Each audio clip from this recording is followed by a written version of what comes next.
ربیع الاول کا مہینہ اللہ کے نبی صلی اللہ علیہ وسلم کا دنیا میں آنے کا مہینہ ہے اور دنیا سے جانے کا بھی مہینہ ہے۔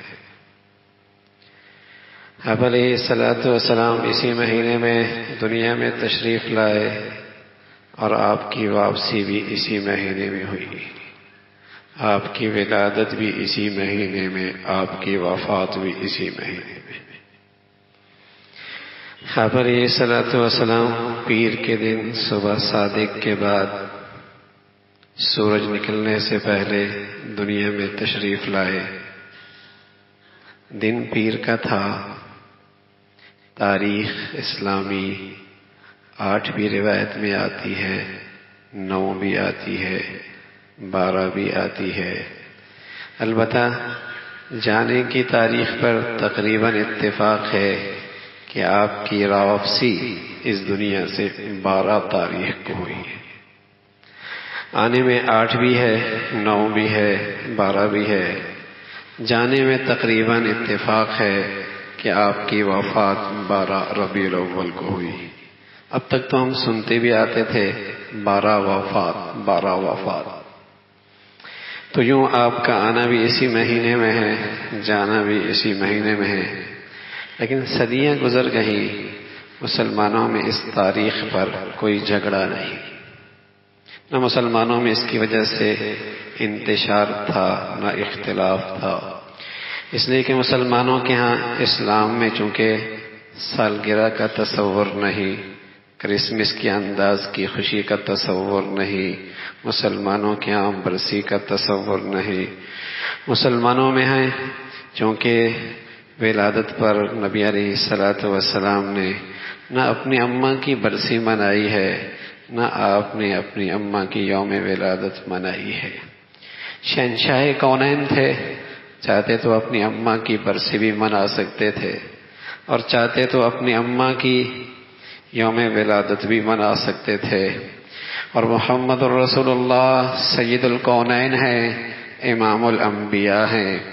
اور جب مسلمانوں کے پاس ساری دنیا کی خلافت ہاتھ میں آ گئی، ابو بکر بھی خلیفہ، عمر بھی خلیفہ، عثمان بھی خلیفہ، علی بھی خلیفہ، پھر ایک دور آیا کہ حضرت حسن کے پاس بھی کچھ عرصے تک دنیا کی حکومت ہاتھ میں آئی، پھر حضرت معاویہ رضی اللہ تعالیٰ نے ایک لمبے عرصے تک اسلامی حکومت قائم فرمائی۔ چاہتے تو اپنے پیارے نبی کی ولادت بھی منا سکتے تھے اور برسی بھی منا سکتے تھے، اتنا بڑا کیک کاٹتے خلافت میں، دنیا دیکھتی اور سونا چاندی کے ڈھیر لگا کر دنیا کے اندر خوشیاں مناتے۔ خلافت کے مالک تھے، لیکن وہ اپنے نبی کے طریقہ دیکھ چکے تھے کہ اللہ کے حبیب نے تو کبھی نہیں اپنی اماں کی منائی اور اپنے دادا کی منائی اور اپنے چچا کی منائی اور نہ اپنے ابا کی منائی، اور نہ اللہ کے حبیب نے اپنی زندگی میں اپنی ولادت کا کبھی انداز ہی اختیار کیا ہے۔ ہاں، ان سچے عشاق نے اللہ کے نبی کے صحبت کی برکت سے یہ ضرور سیکھا تھا، مسلمان کی ہر دن عید کا ہے اگر وہ میرے طریقے کو، اپنی زندگی کو، اپنے دن کو میرے طریقے پہ گزار دے۔ اس کا ہر دن عید کا ہے اگر وہ دن اس نے میری طریقے کے گزار لیا۔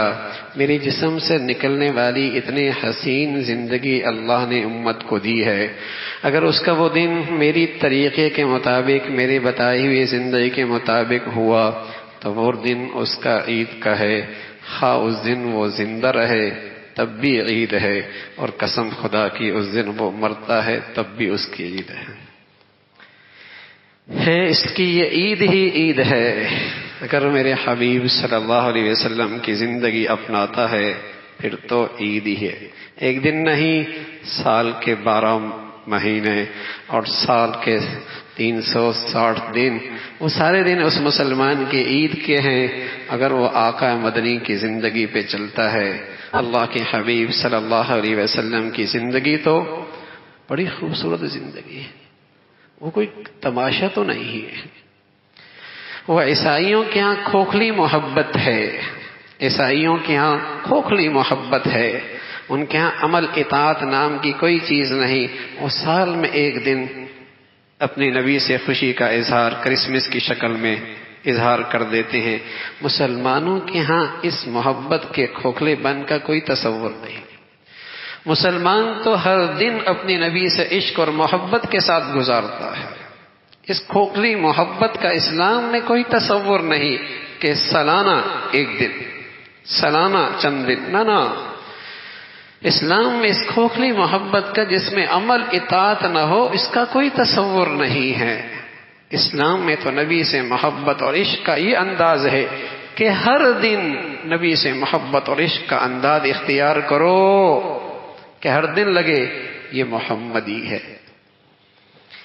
یہ واقعی محمدی ہے، یہ عاشق رسول ہے، یہ محب رسول ہے.